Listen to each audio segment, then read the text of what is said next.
안녕하세요. 수인아빠입니다. 오늘은 부동산 재테크 등 주식 재테크 등 재테크를 하는 데 있어 중요한 마인드셋에 관한 책을 하나 소개해 드리겠습니다. 제목은 부자 아빠 가난한 아빠라는 책이고요. 로버트 기요사키와 샤론 레흐트라는 분이 쓴 책입니다.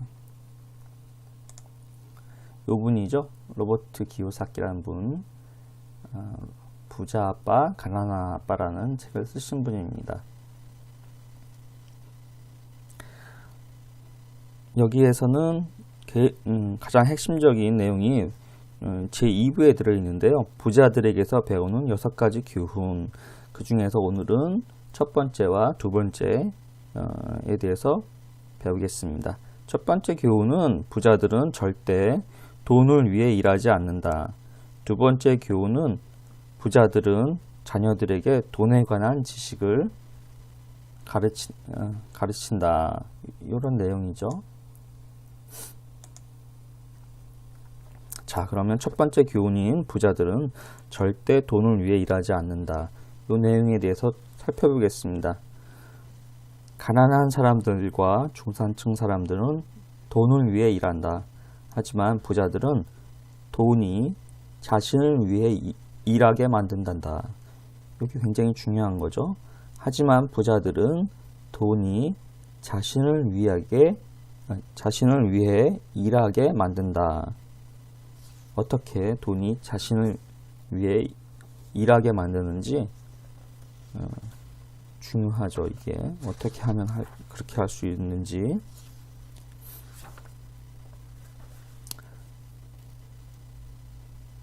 첫 번째 교훈, 부자는 절대 돈을 위해 일하지 않는다. 여기서 이제 내가라는 거는 어린 로버트에게 가르쳐 준 부자 아빠를 얘기하죠. 내가 가르치고 싶은 것은 돈의 힘을 정복하는 것에 관한 거다. 내 말이 잔인하게 들리는 것은 너희들에게 무언가를 알려주려고 애를 쓰기 때문일 거다. 나는 너희가 관점을 바꿔서, 여기가 중요한 말이죠. 관점을 바꿔서 무언가를 볼 수 있게 해주고 싶다. 관점을 바꾼다는 게 굉장히 중요하죠. 그래서 마인드셋이 중요한 거고요. 여기서 하나의 패턴에 대해서 쥐경기라고 하는 패턴에 대해서 얘기를 하는데요. 일어나서 일터에 가고 청구서를 처리하고 또 일어나서 일터에 가고 청구서를 처리하는 패턴이지. 이게 가난한 사람들이 빠지는 쥐경기라는 패턴이라는 거죠. 이분이 보는 것은 이런 패턴에 빠져갖고 가난한 사람들은 빠져나오지 못한다는 겁니다.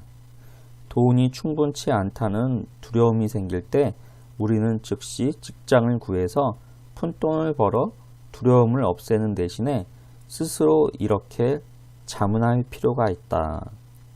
스스로에게 자문을 해야 된다는 거죠. 장기적으로 이 두려움을 없애는 최상의 해결책이 과연 직장일까? 직장이 아니라는 거죠. 내가 볼 때는 그렇지 않다. 특히 우리 삶을 길게 볼 때는 더욱 그렇다.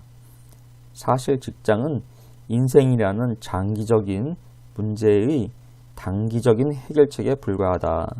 이렇게 부자 아빠는 이런 생각을 갖고 이렇게 인생을 보는 거죠. 우리 두 가지 감정, 즉 두려움과 욕망이 아주 위험한 함정으로 우리를 몰 수도 있기 때문이지. 돈을 위해 일하면서 돈만 있으면 행복하다고 생각하는 것도 잔인한 일이고, 한밤중에 깨어나 청구서 처리에 겁을 먹는 것 또한 끔찍한 삶이지. 월급 봉투의 크기로 결정되는 삶은 삶이라고 할 수가 없다. 직장이 안정감을 줄 거라고 생각하는 것은 자신에게 거짓말을 하는 것과 같다.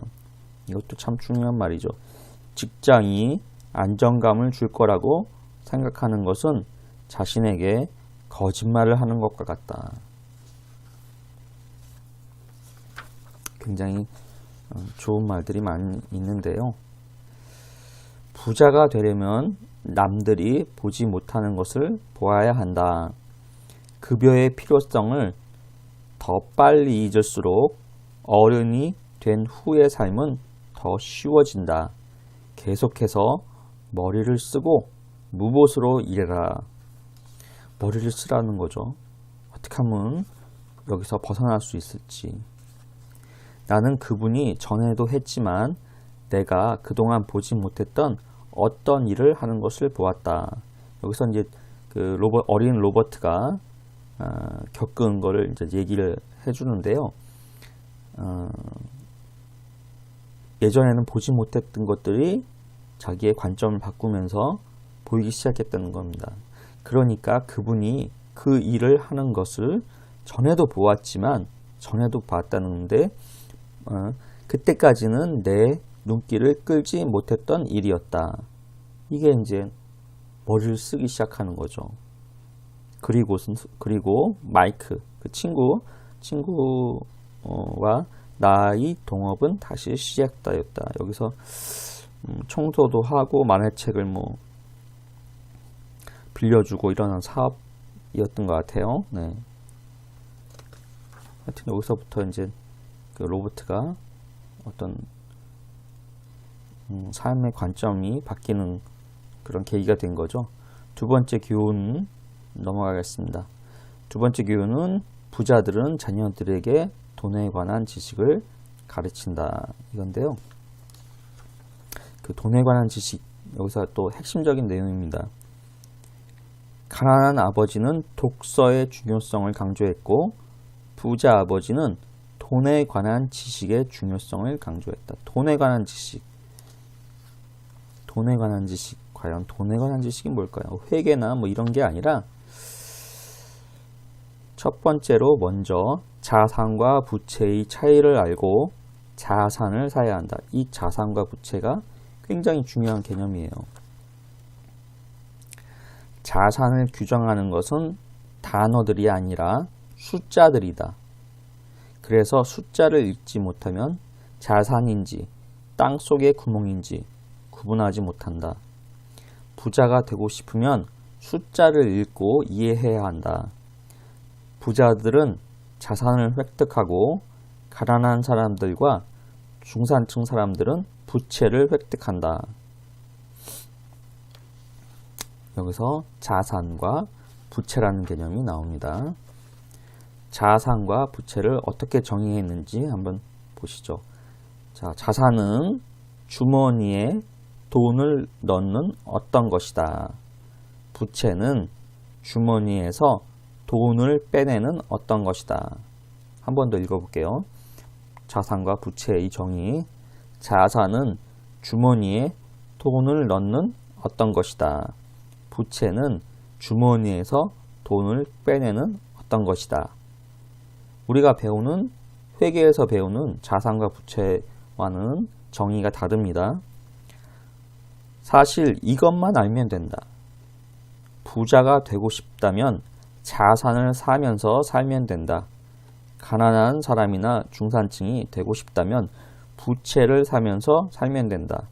이런 차이를 모르기 때문에 현실 세계에서 돈 문제가 발생하는 것이다. 단어와 숫자에 대한 무지가 돈 문제를 일으키는 원인이다. 여기 중요하죠? 돈 문제를 일으키는 원인이 단어와 숫자에 대한 무지라는 거죠. 부자가 부자인 것은 돈 문제로 고생하는 사람들보다 다른 분야에서 더 많은 것을 알기 때문이다. 따라서 부자가 되어 재산을 유지하고 싶다면 금융 지식을 알아야 한다. 여기서 금융 지식이라는 것은 다른 게 아니라 현금 흐름과 부채와 자산에 대해서 명확히 아는 거죠. 금융 분석에서는 숫자를 읽는다는 것이 그 전체를 보는 것, 즉 내용을 찾는 것이다. 내용을 찾는 것이라는 것은 현금이 어디로 흘러가는지에 관한 내용을 읽어내야 한다. 자, 이게 현금 흐름이 중요하다는 거 다시. 현금이 어디로 흘러가서 어디로 흘러가는지에 관한 내용을 읽어내야 된다는 거죠.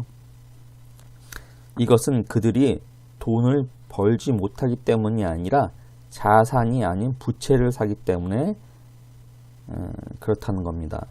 가난한 사람들이나 독립하지 못한 젊은 사람들의 현금 흐름은 직업을 구해서 수입이 나오면은 부채를 산다는 거죠. 부채를. 중산층 또한 현금 흐름이 직업을 구해서 수입이 나오면은 부채를 산다는 거죠. 부채는 융자금, 소비자 대출, 신용카드, 그런 것들이 있겠죠. 근데 이제 부자들은 현금 흐름 패턴이 다르다는 거죠. 자산을 사서 그 자산에서 수입이 들어온다는 거죠.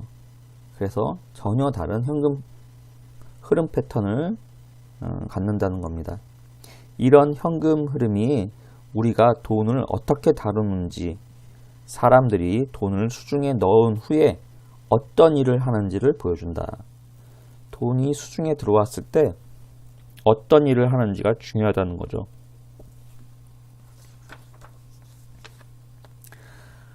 우리는 이것을 재산 관리 능력이라 부른다. 즉, 돈을 번 후에 그것을 관리하고 다른 사람들에게 돈을 뺏기지 않고 오랫동안 보관하고 돈이 자신을 위해 일하게 만들도록 하는 능력이다. 이게 재산 관리 능력이라는 거죠. 대부분의 사람들은 현금 흐름을 모르기 때문에 자신들이 고생하는 이유도 알지 못한다. 어떤 사람은 교육을 많이 받고 직업적으로 성공하면서도 돈에 관해 무지할 수가 있다. 이게 돈에 관해서 무지할 수 있다는 거죠. 돈에 대한 무지. 이런 사람들은 필요 이상으로 열심히 일을 한다.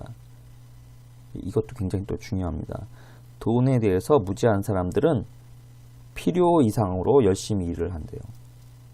열심히 일하는 법만 배웠을 뿐 돈이 자신을 위해 일하는 법을 배우지 못했기 때문이다.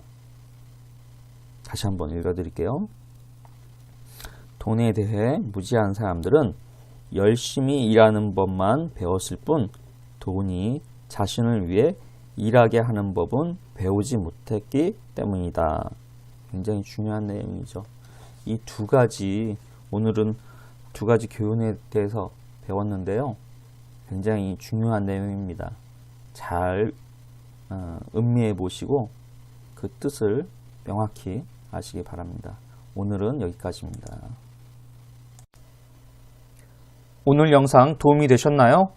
앞으로 이런 정보 계속 받아보실 분들은 구독 버튼 눌러주시고요. 댓글 달아주시면 성심성의껏 답변 드리겠습니다. 감사합니다. 오늘도 행복한 하루 되십시오.